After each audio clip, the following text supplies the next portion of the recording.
저는 몇 주 전부터 성품 설교를 하고 있습니다. 덕성 설교를 시리즈로 하고 있습니다. 좋은 성품이라고 하는 것 하루아침에 만들어지는 것은 아닙니다. 부모님의 좋은 유전인자를 받아야 되고, 가정 환경도 좋아야 되고, 또 학교에 가서 좋은 친구들도 사귀어야 되고, 우리 성품을 형성하는 요인들이 한두 가지가 아닙니다.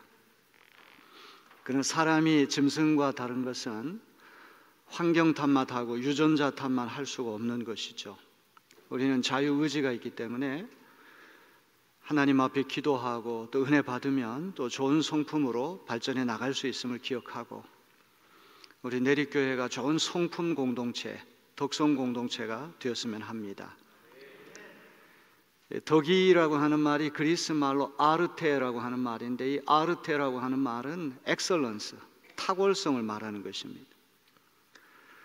어떤 아이가 어려서부터 바이올린에 재능이 있어가지고 피눈물 나게 연습을 계속합니다.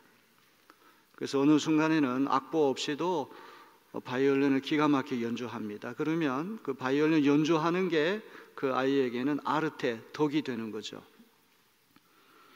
어떤 아이가 축구를 좋아합니다. 공 차는 걸 좋아합니다. 열심히 연습하고 되풀이하다 보니까 어느 순간에 축구를 기가 막히게 잘합니다. 그런 축구 잘하는 것이 그에게 아르테가 되는 거예요. 정직, 절제, 겸손, 인내, 친절, 용기, 정의, 이런 무수한 덕들은 하루아침에 만들어지는 것이 아니라 아주 어려서부터 반복해서 실천하다 보면 제2의 천성이 되고 습성이 돼서 자연 발생적으로 나오게 되는 것이 덕입니다. 늘 불친절했던 사람이 하루아침에 친절해질 수는 없습니다. 어제까지만 해도 사기를 치고 거짓말을 있었던 사람이 하루아침에 갑자기 정직해질 수는 없는 것입니다. 아리스토텔레스가 말한 것처럼 제비 한 마리가 온다고 해서 봄이 오는 것은 아닙니다. 습성이라고 하는 거 얼마나 중요한 일인지 몰라요. 바이올린을 잘 켜는 덕이 있고, 축구 잘하는 덕이 있고, 또 정비공이 자동차를 잘 고치는 탁월성이 있고, 심지어 외과 의사가 수술을 수천 번을 해가지고 눈 감고도 수술할 수 있는 스킬, 기술이 있다고 할지라도 이 도덕적인 덕하고는 차원이 조금 다릅니다. 그런 것은 어느 기술적이고 어떤 전문적인 그런 것이라고 한다면, 정직, 겸손, 친절, 절제, 용기, 이런 덕들은 의식을 해야 되거든요. 어떤 일을 행하기 전에 이것이 선하다, 옳다, 도덕 판단을 해야 되고, 이것을 하게 되면 나와 이웃에게 어떤 결과를 미칠 것인가, 그걸 판단을 해야 됩니다. 그래서 지난 주일에 말씀드렸던 것처럼 사추덕이라고 하는 것이 있는데, 가장 중요한 것이 지혜의 덕입니다. 이거는 지적인 덕 아닙니까? 다른 거는 다 도덕적인 덕이라고 한다면, 어떤 일을 행하기 전에 심사숙고해서 이것이 선한 것인가, 옳은 것인가, 나와 이웃과 공동체에 선익을 끼치는 것인가, 심사숙고를 해서 판단해야 되기 때문에, 지혜의 덕에서부터 구멍이 생기면 다른 모든 덕들이 나올래야 나올 수가 없는 것입니다. 지혜는 학교 공부를 많이 하는 것하고 관계가 있는 것은 아닙니다. 학문적인 지식과는 다른 차원입니다. IQ가 높다고 해서 지혜가 높은 것 아니에요. 학교 공부를 많이 하고 IQ가 높은 사람이 도덕적인 심사숙고를 잘못해가지고 인류에 해악을 끼치는 경우 얼마나 많습니까? 그래서 이 지혜라고 하는 덕이 너무너무 중요한데, 오늘 추수감사절이라서 감사의 덕에 대해서 말씀을 드리려고 그래요. 윤리학자들이 덕목 리스트를 만들어가지고 덕을 쭉 열거를 하는데, 꼭 들어가는 덕이 감사라고 하는 덕입니다. 감사도 어느 날 마음이 동해가지고 하루아침에 감사하게 되는 것이 아니라, 어려서부터 부모님의 교육을 잘 받아서 작은 것에 대해서도 고마워하고 말이나 행동으로 표현하라, 이거를 되풀이하고 반복하다 보니까 그것이 나의 기질이 되고 성향이 돼가지고 은덕을 입고 호의를 입은 때가 오면 항상 감사를 표현하게 되는 것이죠. 그래서 이 감사라고 하는 것도 절제나 겸손이나 정직과 마찬가지로 덕이라고 하는 것을 기억해야 됩니다. 토마스 아퀴나스라고 하는 가톨릭 신학자가 이 감사라고 하는 미덕을 정의라고 하는 모덕, 어미덕 밑에 새끼덕으로 배치를 하고 있어요. 사추덕이라고 하는 이 덕, 지혜, 절제, 용기, 정의, 이거는 경첩과 같은 구실을 하거든요. 이 철문을 하나는 문짝에 달고 하나는 문틀에 달아가지고 문을 여닫을 때 경첩이 없이는 안 됩니다. 그러니까 이 네 덕에서부터 다른 모든 덕들이 파생이 되기 때문에 이 네 덕은 중심덕인데, 이 감사라고 하는 덕목이 용기가 있어야지 감사하는 것 아닌가. 용기에 들어가면 그렇다는데 이게 왜 정의에 들어가냐, 그것이 굉장히 궁금한 일이 아닐 수 없습니다. 정의가 없는 세상은 굉장히 불안정한 세상이 되고 말 거예요. 정의에는 뭐 분배 정의, 여러 가지 정의가 있지만 가장 기초적인 정의는 교환 정의라고 하는 게 있습니다. 예를 들면은 집 한 채하고 자동차 한 대를 서로 교환한다고 할 때 이게 가격이, 가치가 각각 다르기 때문에 이거를 환산을 잘해서 비율을 맞추어 가지고 조정을 해야 됩니다. 집 한 채가 10억이고 자동차 한 대가 1억이라고 한다면 10억짜리를 1억으로 1대1로 물물 교환하면 정의가 성립이 안 되거든요. 이럴 때는 자동차 10대를 가지고 집 한 채와 맞바꿀 때 이게 교환 정의가 이루어지는 것입니다. 오늘 이 세상의 모든 일들이 순조롭게 잘 굴러가기 위해서는 이 교환 정의부터 먼저 실현돼야 됩니다. 물건을 구입할 때도 그런 것이죠. 그 물건 값에 상응하는 값을 치를 때 나는 돈을 내고 주인은 물건을 나한테 주게 되면 교환 정의가 성립되는 거예요. 어떤 직장에 가서 일을 할 때도 내가 이만큼 노동력을 제공하면 이만큼 내가 임금을 받는다. 그 노동력하고 임금이 정확하게 비율을 이룰 때 이 교환 정의가 성립이 되는 것입니다. 보험회사가 보험료를 꼬박꼬박 다 챙겼는데 유사시에 보험료를 지불하지 않겠다고 버티면 이 교환 정의가 이루어지지 않은 것입니다. 전자제품을 파는 상점에서 내가 어떤 전자제품에 상응하는 값을 치렀는데 돈은 다 받고 불량 제품을 나한테 판매한다. 이러면 교환 정의가 이제 실현되지 않게 된다는 이 말이죠. 이 토마스 아퀴나스 같은 대석학이 왜 감사라고 하는 덕목을 이 정의 밑에 두었을까요? 정의라고 하는 어미덕에서부터 감사라고 하는 새끼덕이 파생하는 걸로 얘기를 했을까요? 1차적으로 제 마음속에 떠오르는 것은 많은 은덕을 입고도 감사하지 않는다면 이거는 교환 정의가 이루어지지 않는 것이구나, 이제 그런 생각을 해보는 것이죠. 어떤 학생이 공부를 잘 해가지고 명문대학에서 4년 동안 장학금을 다 지불했습니다. 학비를 한 푼도 안 내고 룸앤보드라고 얘기를 하죠. 기숙사 숙식비까지 다 제공하고 그 공부를 시켰어요.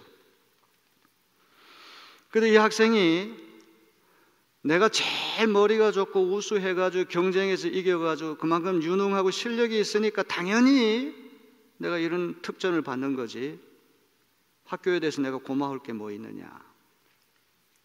이럴 뿐만 아니라 교수진이 어떻고 학교가 어떻고 급식시설이 어떻고 뭐 어떻고 저러고 불평과 원망을 한다면 법률적으로는 문제가 되지 않지만 도덕적으로, 윤리적으로 본다면 이 교환 정의에 빵꾸가 생겼다, 문제가 생겼다고 볼 수가 있는 것이죠. 많은 이들 가운데 뽑힌 것은 유능하기도 하지만 어떻게 보면 은혜거든요. 내가 많은 호의를 입고 은덕을 입었으면 내가 동일하게 물질적으로 보상은 못한다고 할지라 늘 고마워하는 마음을 품고 그 감사하는 마음을 품고 내가 이 학교를 졸업하고 앞으로 잘 되면 나도 장학금을 좀 기탁하고 학교의 은공을 좀 갚아야 되겠다, 이런 생각을 하는 것이 교환 정의와도 서로 일맥상통하는 것이 아니냐는 이런 말이죠. 많은 은혜를 입고 많은 호의를 입었는데 그거를 새카맣게 까먹고 불평과 원망을 한다 그러면 이 밥을 먹여주는 손가락을 깨무는 것과 무슨 다를 바가 있냐 이 말이죠. 자, 이 감사라고 하는 덕목이 정의의 그 어떤 어미덕 밑에 들어가 있는 새끼덕이라고 하는 거, 여러분들 한번 생각해 보는 시간이 되었으면 합니다. 그런데 감사라고 하는 것은 영적인 차원이 있어요. 이는 자연적인 그런 차원이 아니라 초월적인 하나님의 은혜가 있어야지 진정한 감사가 될 수 있다는 거예요. 어떤 사람이 나한테 사과 한 박스를 보냈다고 그래가지고 나도 똑같이 사과 한 박스의 가치를 계산해 사과 한 박스를 돌려보낸다든지, 아니면 거기에 상응하는 감을 한 박스 사가지고 보내고, 이런 것이 참 좋은 것이긴 하지만 감사의 정신은 아닙니다. 이거는 기브 앤 테이크예요. 물물 교환이 되고 마는 거예요. 진정한 감사라고 하는 것은 정의의 차원을 넘어서는 것이 돼야 되는 것입니다. 가장 중요한 얘기는 감사는 자유와 자발성으로 이루어진다는 것을 기억해야 돼요. 은혜를 베푸는 이도 마지못해서 은혜를 베푼다는 건 선물이 아니죠.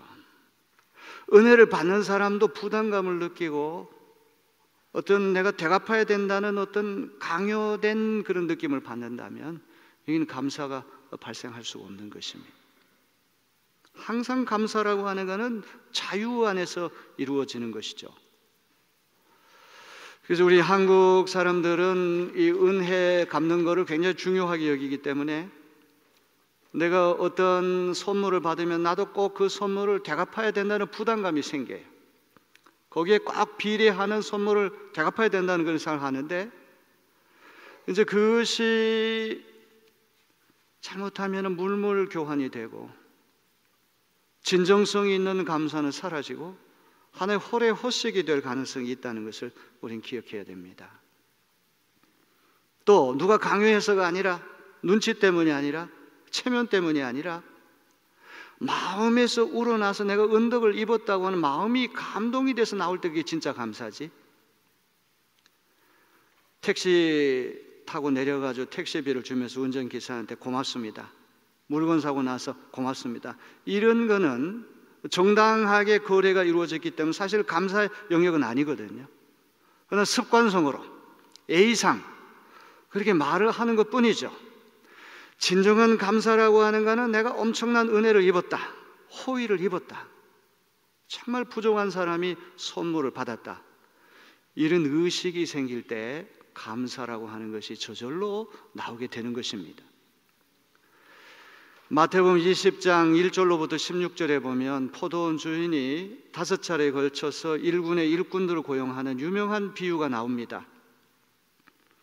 팔레스타인에서 일을 하는 것은 해 뜨는 시간부터 해 지는 시간까지, 오전 6시부터 오후 6시까지 12시간 일하면 한 데나리온을 받게 돼 있어요. 그런데 이 주인은 이상하게도 한 번만 일꾼을 고용한 게 아니라 오전 9시, 정오 12시, 오후 3시, 맨 마지막으로 오후 5시에 인력시장에 가가지고 또 일꾼들을 고용합니다. 맨 처음에 해 뜨는 시간에 일자리를 구한 사람은 정상적으로 일자리를 구했고 정상 계약이 됐다고 볼 수 있어요.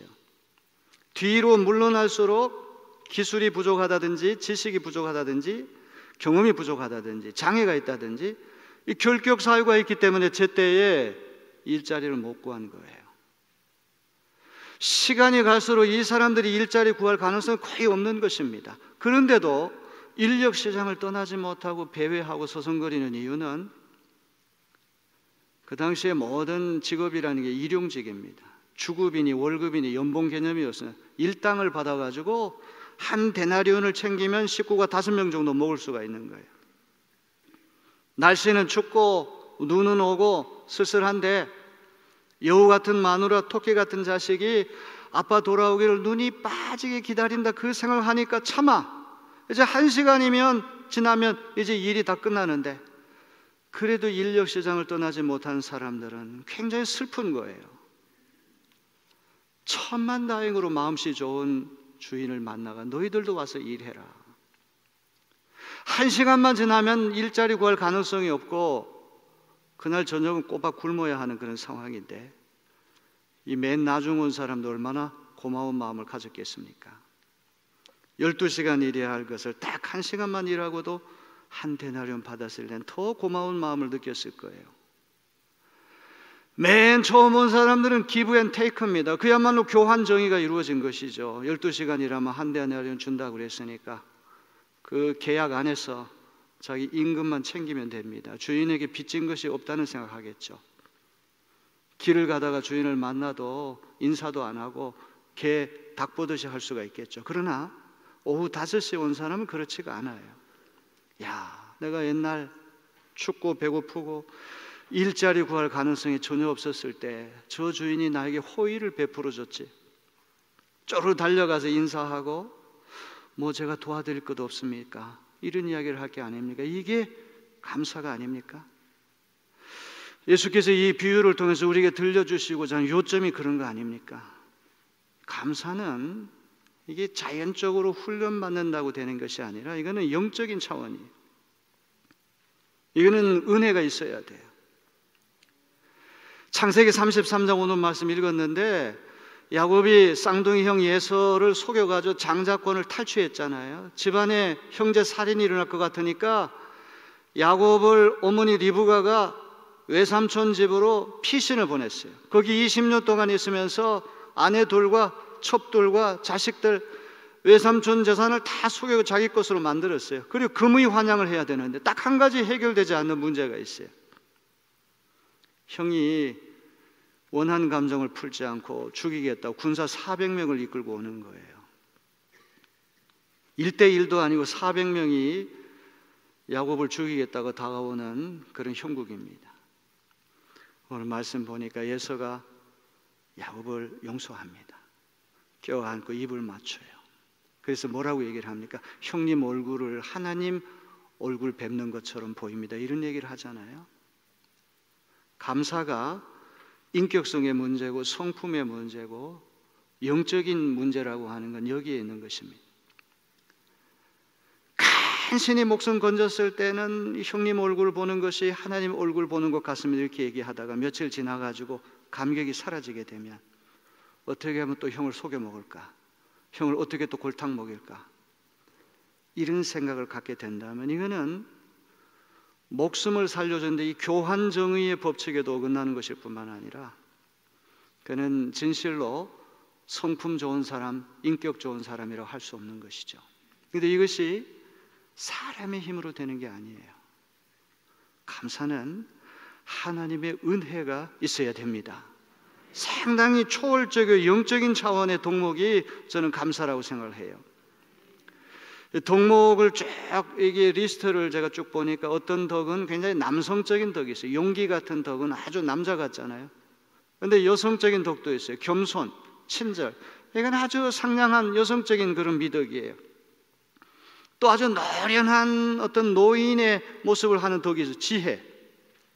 그런데 감사는 어떤 모습일까? 이미지를 제가 생각해 봤는데 이거는 어린아이 귀염둥이가 재롱 부리는 그런 덕이 감사의 덕이 아닌가 싶어요. 날마다 어린아이와 같은 마음을 가지고 주변에 있는 모든 것에 대해서 감탄하고 경탄하고 시인의 마음이 돼서 동심이 돼가지고 하나님 베푸신 갖가지 은덕들을 기억하고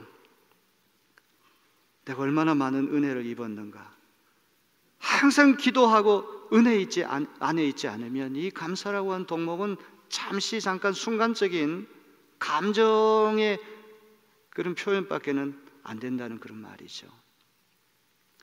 누가복음 말씀을 읽었습니다. 너무나 잘 아는 말씀입니다. 예수께서 나병 환자 10명을 고쳐줬는데 유대인 9명은 다 어디로 뿔뿔이 흩어지고 유대인들이 개, 돼지만도 못 여기는 사마리아인 환자가 돌아와서 넙죽 엎드려 절을 하고 진심으로 감사했다는 이야기입니다. 9명은 자기들 고쳐주신 분은 안중에도 없고 자기 나았다고 하는 사실, 가족들, 친구들에게 빨리 보여야 되겠다 그 생각만 했겠죠. 그러나 사마리안 환자는 나를 고쳐주신 분 예수님 덕분에 내가 있지, 은덕을 기억하고 다시 예수님께 갔다는 얘기예요. 하지만 저는 깊이 묵상을 해보니까 이런 의미도 있을 것 같아요. 유대인들이 사마리아인을 업신여기는 것은 아주 악명 높은 일입니다. 사마리아인들을 아주 업신여기고 상종도 안 하고 인사도 안 하고 말도 붙이지 않는 그런 사람들인데, 나병에 걸려가지고 죽게 되니까 이게 인종차별이 아무 의미가 없잖아요. 내가 죽는데 흑인이면 뭐고 백인이면 뭡니까? 건강하면 뭐고, 나병 환자면 뭐고, 유대인이면 뭐고, 사마리아 뭡니까? 그러니까 10명이 다리 밑이나 산속에 들어가 섞여 사는 거예요. 같이 있어요. 건강한 상태라고 한다면 그 10명이 같이 있을 수가 없거든요. 죽을 목숨인데, 불치병인데, 사회로부터 왕따를 당하고 완전히 우리 쫓겨난 주제에 무슨 인종차별이 무슨 필요가 있냐. 근데 낳고 보니까 생각이 확 달라진단 말이에요. 예전에 가졌던 인종 편견이 되살아나는 것이죠. 야, 저 더러운 사마리안하고 같이 어떻게 가서 예수님한테 절한단 말인가. 감사라고 하는 것은 자유와 자발성 안에서 일어나는 것이기도 하고 영적인 차원이다. 이건 하나님의 은혜가 있을 때에만 은혜로 눈을 새로 떠가지고 그 은혜의 눈으로, 치유된 눈으로 세상을 바라볼 때 어느 것 하나도 당연한 것 없고 어느 것 하나도 저절로 된 것 없고 모든 것이 다 은혜, 하나님의 은혜와 사랑이라고 하는 것을 우리가 깨닫게 될 것입니다.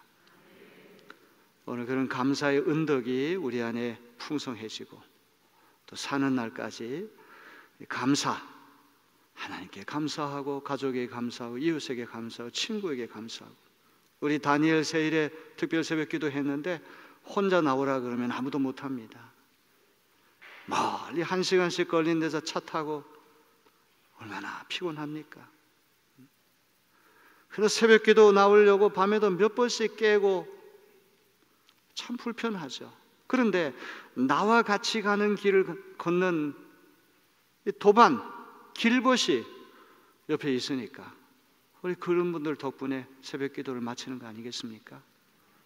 우리 이웃에게 빚진 자죠. 우리는 채권자가 아닙니다. 우리는 다 영적으로 얘기해가지고 빚진 자예요. 하나님 은혜에 빚졌습니다. 오후 5시 인생이 주인에게 빚졌다는 의식을 가져야 하는 것 마찬가지로, 그러나 맨 처음 자기 능력으로 모든 일이 됐다고 생각한 사람은 빚졌다는 의식이 전혀 없어요. 그건 정당하다. 주인에게 감사할 필요가 없습니다. 신앙생활은 그런 차원이 아니에요. 용서라고 하는 것, 은혜라고 하는 것은 이게 물물교환, 등가로 된 것을 이렇게 물건 바꾸듯이 하는 것이 아니란 말이죠. 오늘 그런 은혜가 우리 안에 풍성한 한 날이 되어지기를 주님의 이름으로 기원합니다.